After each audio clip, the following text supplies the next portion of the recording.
roster and particularly your starting lineup today as it was for the Michigan State game? And do you expect a lot of changes before the bowl game?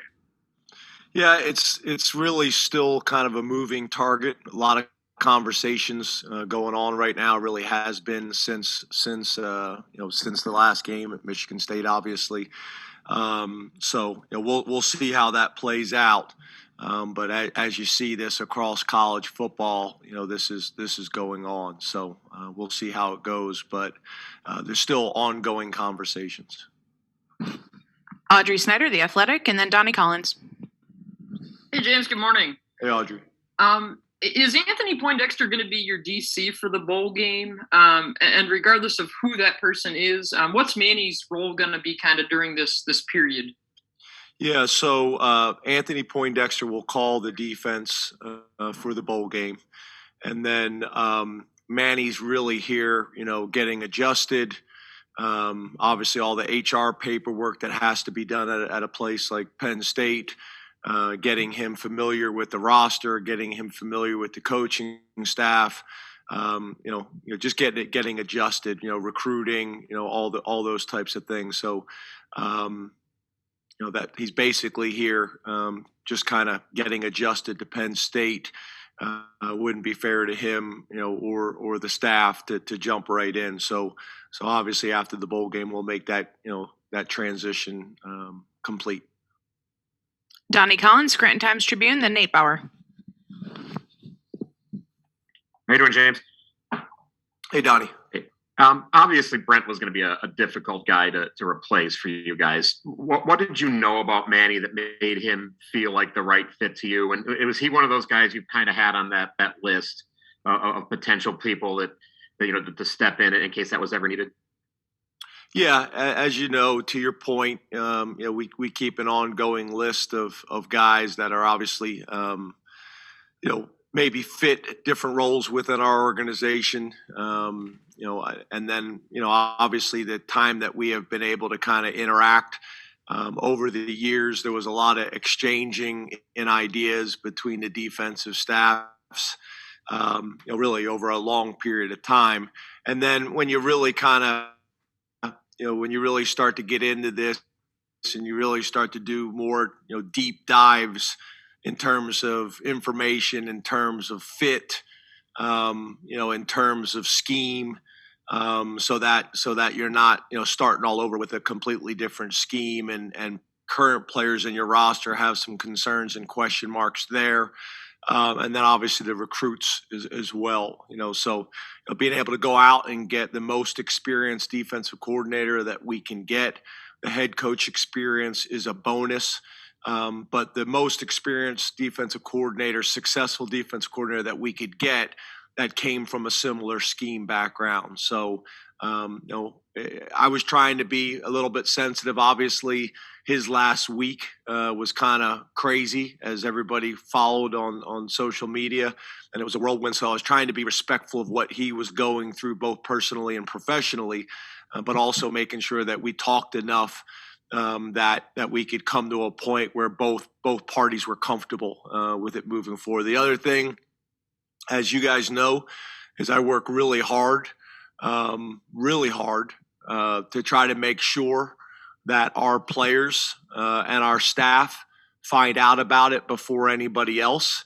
As we all know, that is really difficult to do nowadays. So trying to keep the circle as tight as possible, and that can create challenges as well.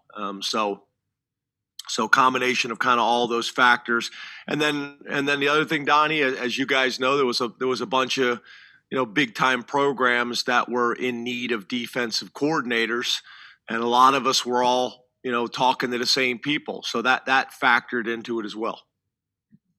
Nate Bauer, Blue 8 Illustrated, and then Ben Jones. Hey, James, how are you? Good, Nate. How are you, man? Good. Hey, there was a story in the Philadelphia Inquirer a couple of weeks ago interviewing Villanova's linebacker where he said that there were tells for Penn State's offense. I'm not sure if you saw the story or not, but he said that they knew whether plays were going to be runs or passes. And I guess I'm just curious whether or not you guys saw anything reflecting on the film this year that gave that kind of stuff away, and what your overall analysis was of the offense this season? Yeah, there's always tells, right? That's what you do all week long. You study and trying to find them of your opponent, and then you're also doing them of yourself. A lot of times you can figure out defensively if they're running a line stunt based on the stance that they're in, which foot's up, which foot's back, those types of things. And obviously, I got friends on the Villanova staff. So what you try to do with opponents too that you have friends with is you reach out to afterwards and say, hey, do you guys have anything on us? We had some things on you guys as well, and be able to share those. But I did not see the article. But yeah, we go through those things. That's a big part of our weekly self-scout. As well as opponent scout, that you're trying to find tells and tendencies based on safeties, depth and width, or different type of stances.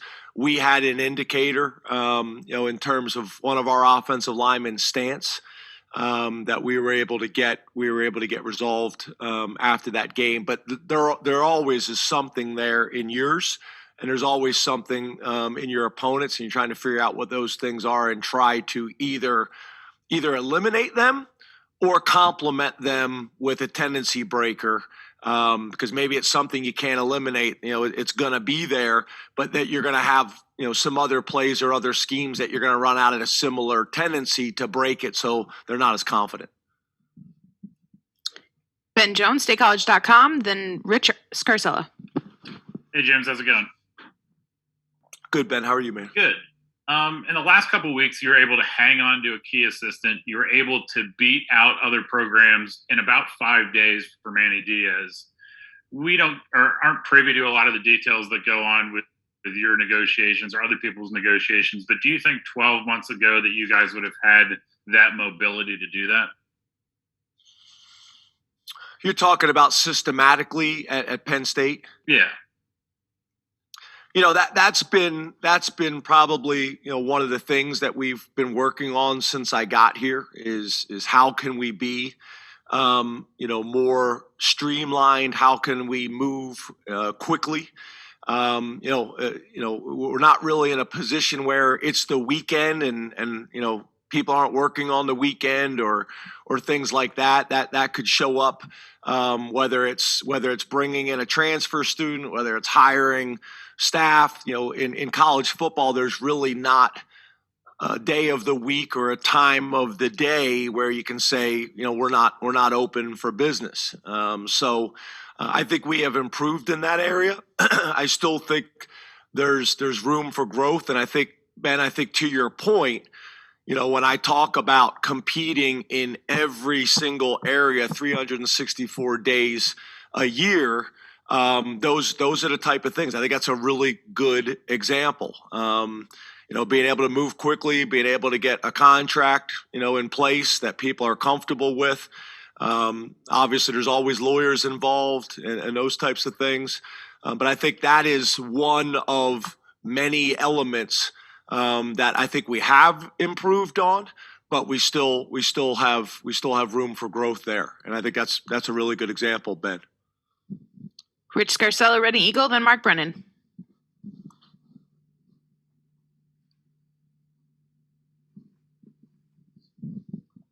James, can you hear me? I got you now. Hey, Rich. Hi, how are you? Good. You? Good. How would you evaluate Mike Yursich after most of his first season as your coordinator? Yeah, I haven't really at this point gone back and literally broke it all down and studied all the data. Obviously, we would have loved to put more points on the board and been more explosive and been more consistent. And that's really what we will spend a lot of time doing once the season is ended, is go back through everything: offense, defense, special teams, and really kind of map it all out. And where were we good? Where were we not good? What were the reasons for us not being good? In really all three phases. But as you can imagine, Rich, I think it's a really good question and it's a fair question. But as you can imagine, from the time we played our last game, we've been on the road recruiting. I think I did 17 home visits. the last week out. And then on the same time, I'm trying to help Brent Pry in his situation at Virginia Tech. I'm also thinking about if I lose Brent Pry, what I'm going to do to resolve that. Obviously, I had some other coaches involved in head coaching, opportunities, and I was trying to help them and also think about if they left, how I was going to replace them. And then, what members of the staff, do I need to retain as well? And then dealing with the transfer portal, name, image, and likeness, and everything else that's out there. So to answer your question, Rich, that'll be something that we'll do a deep dive on. But offense, defensively, and special teams. Obviously, we would like to be number one in the country, number one in the Big Ten, whatever it is in every single category. And we're going to have to do a deep dive on all those things and say, okay, where weren't we good enough? Why were we not good enough in that area? What modifications can we make?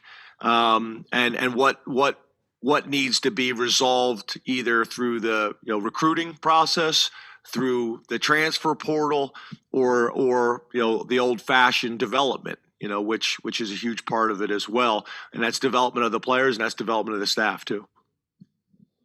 Mark Brennan, Lions 247, then Corey Geiger. Excuse me, James, on your signing day show, Manny mentioned that you guys are like-minded kind of in terms of defensive philosophy. Can you tell us where you guys are aligned and maybe give us some details on what you can share with us in terms of your discussions with him when talking about those things? Thank you.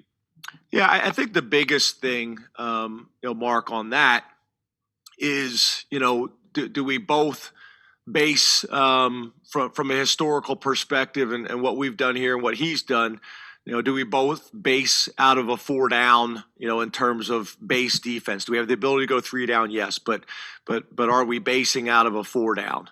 Are we basing out of a 4-2-5? Are we basing out of a 4-3? We've really done both in my 12 years as a head coach. We've been 4-2-5, really in my time at Vanderbilt, just based on the personnel that we had. And then obviously, based out of a 4-3 and what makes the most sense.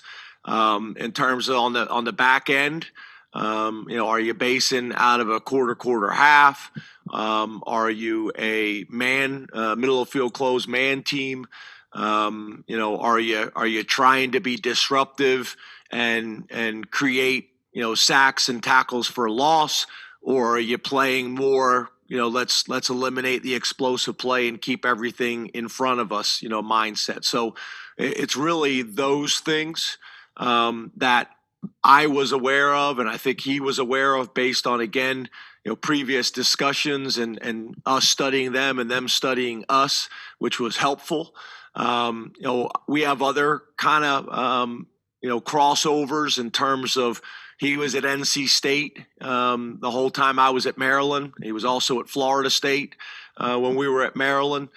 So there's kind of history there from the tree that he comes from. Again, maybe that was more of a 4 down, middle of the field closed defense that was, man coverage and overload your numbers in the box. But then I also think it's, how did he operate as a head coach, in terms of communication, in terms of structure, those types of things. Having Taylor on our staff, that he's worked for me and now worked for him, as a head coach as well, and how he ran things and how he structured things. Some guys come from a structure where they don't really ever meet. So did it make sense from that perspective? And then just kind of talking to each other, and him asking me overall philosophy and defensive philosophy and vice versa. I think all those things, were helpful, through the entire discussion for both of us. Corey Geiger, DK Pittsburgh Sports, then Dave Jones. James, I want to ask you how much bowl games matter now. Historically, bowl games have been tremendously significant in college football, and especially to Penn State. Now you've got one New Year's Six game with 2 of the 6 Heisman top vote getters aren't going to play. Other teams may not have. How do you convince the public that these games are still significant? Yeah, I think, obviously that's a challenge right now. I think I did an interview the other day. I don't know whether you guys listened to it or not, but that was my argument is, we're talking about going to 8 playoff spots or 12 playoff spots. In my mind, you make it as big as possible because once we expand the playoffs, in my opinion, we're going to continue to de-emphasize those other bowl games. So to me, if we're going to expand the playoffs, we should expand it as big as we possibly can to allow more teams the opportunity to play for the title, but also to be able to protect those bowl games by including them in that process as much as possible, because I think your point is a fair one. Every time I turn on my phone, there's somebody opting out from what we would all consider people that have been watching college football and loving college football for a long time, big time significant bowl games where players aren't playing in them. And this goes all the way back. I think it started to get maybe some national headlines.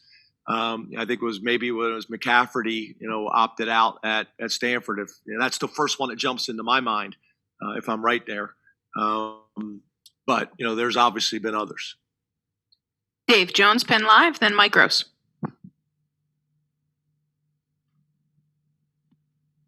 Hi, James. How you doing? Good, Dave. How are you, buddy? Good. Kind of piggybacking on what Corey said. I remember Paterno making some surprising personnel choices in bowl games like this that weren't like a top tier, very important bowl game 25 years ago. So considering what we're talking about here, do you consider this the end of this season or kind of the beginning of next season, personnel-wise, and who you play? Yeah, I think it's a little bit of both. And obviously, I don't know the specifics of what you're talking about. Obviously, as coaches, there's things that we can share publicly and want to share publicly, and there's a lot of things that are going on behind the scenes that people aren't privy to. So I'm not sure about the specific, decisions you're talking about and really what were the reasons for those decisions, not just what was presented publicly. But yeah, I think it's a combination of both, right? It's the end of this season and it's still an opportunity for us to go out and play the way we want to play. And it's still an opportunity for players to show on a national stage, what they're capable of doing, not only for Penn State, but also for their futures. And then it's also some young players getting, some opportunities, more significant opportunities, to give them some momentum going into the off season, but I think, as we changed, there's a lot of rules that are impacting all of this. A few years back, we changed a rule where agents could talk to players from the time they're freshmen. Now we've done the name, image, and likeness, and you got players being able to work with marketing companies for name, image, and likeness, and most of those marketing companies are tied to agents, and they're being, they're in their ear all year long. And they're, talking to the players, they're talking to the parents. So I know coaches, including us, are having discussions, with our players throughout the year that you normally wouldn't be having. So there's a lot of things that are factoring into this. All relevant questions, all good questions. But there's a lot of things that are factoring into this right now. And there's a lot of things that need to be discussed. I've had a lot of conversations. I actually was on the phone with a good friend of mine, David Shaw, last night. Called me. We were discussing some of these things. I'm actually going on to the board of the American Football Coaches Association. I was asked to join that by Todd Berry. So going on to the board for that, so we can have some discussions about what we have to do for college football and really college athletics as a whole. There's some decisions that are going to have to be made, moving forward. So lot of factors go into all this. Mike Gross, LMP Newspapers, then John Sauber. Good morning, James. Good morning. How are you? I'm good. How are you doing? Good. Kind of related to the last couple of questions. When people are analyzing bowl games, they often talk about trying to figure out what a team's motivation might be in that game, and it seems like that is more in bowl games than in normal games. And I'm wondering if you could talk about your experience preparing teams to play. Is that a thing based on your experience preparing teams to play in a bowl game? And can you sort of, maybe it's too early, but can you take the temperature of your football team right now in this moment in that context? Yeah, I think that's always been a factor, right? I remember when I was at Maryland, I actually was with Coach Witten, who's the head coach now of Driver, who we signed, Christian Driver. We were talking about this because I was at Maryland and he was at Tennessee at the time, and Tennessee was having a season where they thought they were going to play for a national championship and didn't. And at Maryland at the time, we were really excited about, getting into the Peach Bowl. It was a huge game. And I think we, ended up beating them 36-6 or something like that.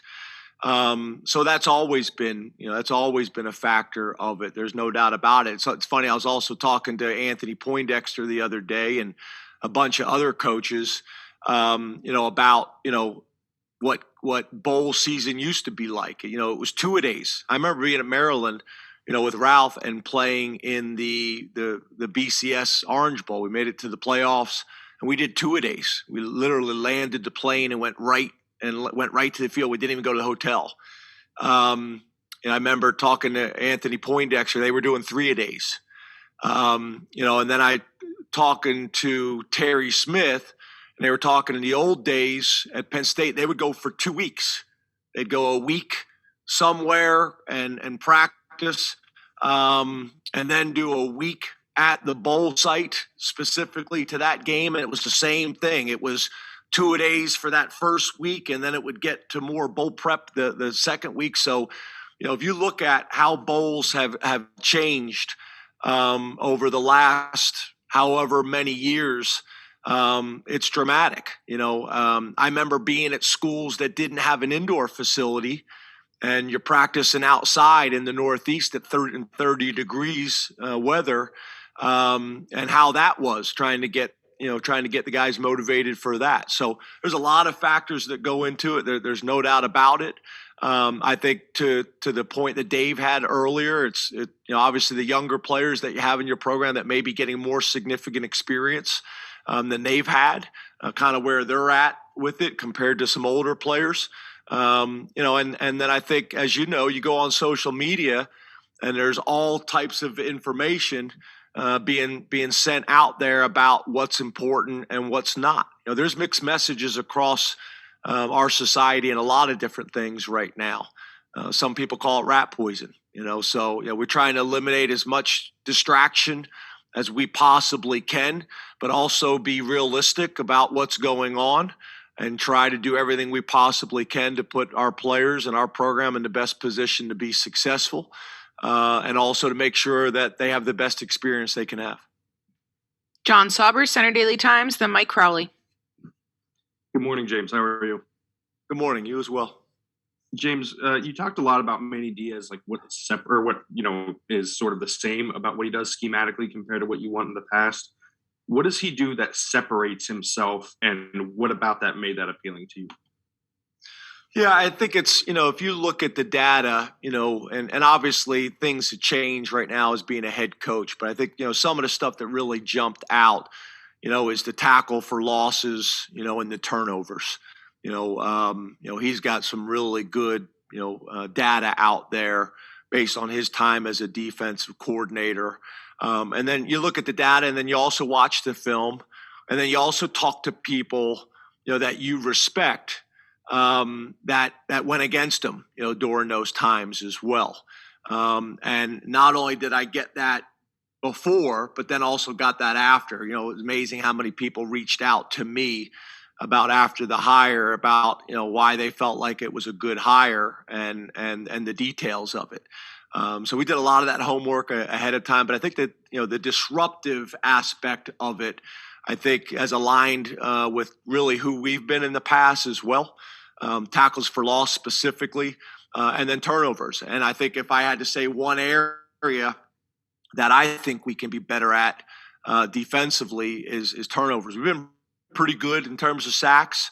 I'm talking about over the 8 years as a whole. We've been pretty good in terms of tackles for loss. I think we have gotten better in the turnover areas, but I think that's still, if you're looking low-hanging fruit in an area where you could, really make a significant jump and the opportunities have been there, that's it. And it was interesting after the first couple practices he watched, the very first one, he addressed the defense at the end of practice, not really specific to coaching or scheme, but just kind of how he saw it all. And what his approach is going to be moving forward. And I thought that was interesting for me to listen to. Mike Crowley, Meadville Tribune, and then Elton Hayes. Hey, Coach. I'm working on an update on Journey Brown. I was hoping you could comment on his involvement with the team since his retirement, how he's adapted, and where you think we might see him 5 or 10 years down the road. Yeah. Obviously Journey, has got an incredible story, from, recruiting him out of high school and then get to know his family and to see what he's been able to do, at Penn State. I was watching some highlights the other day of the Cotton Bowl when he played lights out, and, to think about what he's been able to do academically, the number of calls that I've gotten from influential Penn State people that want to help him, and really Journey and how he's handled this. He's really handled some really tough news, in a pretty impressive way. So I think Journey's still trying to kind of figure out what his path is going to be, whether it's going to be, in football, whether it's going to be in, some type of community aspect, whether it's running a community center and making an impact in kids' lives, whether it's working on a college campus in a football department, but maybe in football, in player development, whether it's community service and things like that, whether it's going into his own business. I think Journey's still trying to figure out what that next phase is. And he's been around, our program. I'd like to see him every single day, but he's here more times than he's not. Trying to get him to make sure that he gets that Penn State degree, so as many avenues are open to him as possible. And he seems like he's trending in that direction. So I love Journey Brown as a person. Obviously loved him as a player, and I think he's got a very, very bright future, but we're still on that journey with him. And I see very bright things in his future for him.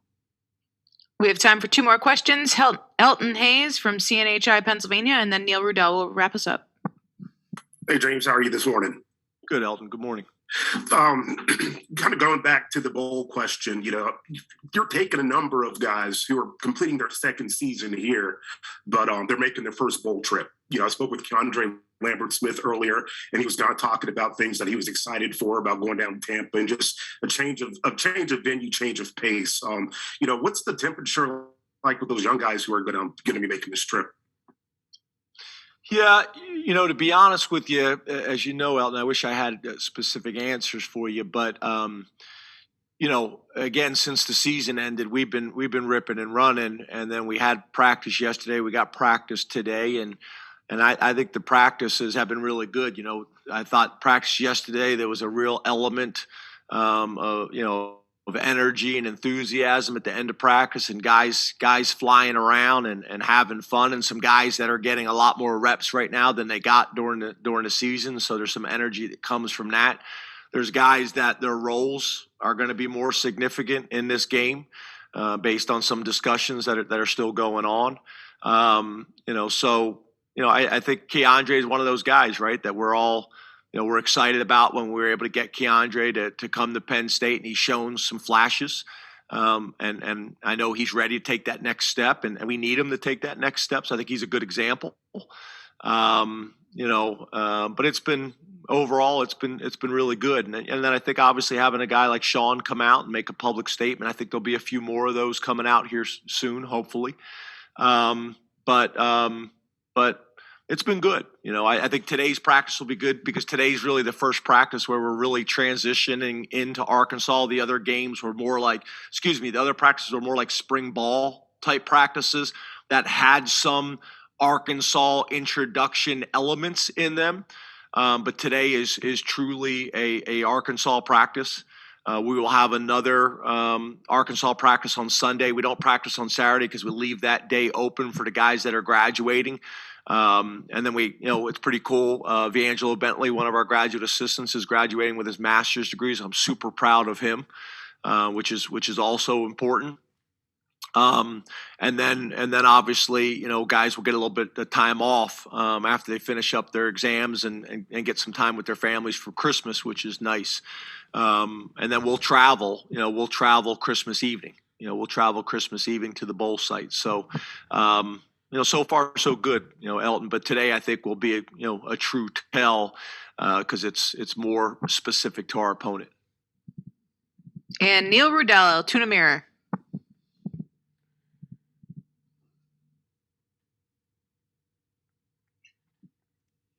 Sometimes we have these long pauses. I don't know if it's us or if it's Neil.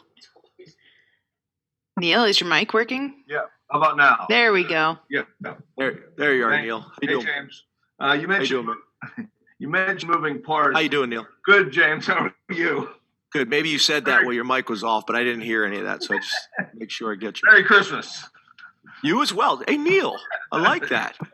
You're more usually like a Scrooge type of guy. So I appreciate it. That was my. Hey, you mentioned moving parts. Can you at least address? I would say what you said. Okay. I didn't hear the beginning. You mentioned moving parts. Can you at least address whether Jahan status has been resolved, or are you leaving that confirmation to him? Yeah. Again, this is an example where you guys are going to ask me questions, and I get it. That's your job. That's part of it. But as you know, over 8 years. I'm not going to disclose a player's situation, whether it's injury, whether it's NFL, whatever it may be. Whether it's Sean Clifford, announcing that he's coming back. I'm not going to make those announcements. We're gonna work with the student athletes and guys that are announcing they're coming back, or are entering the NFL draft or whatever it may be. For 8 years, I've left that up to the student athletes, and that process isn't going to change.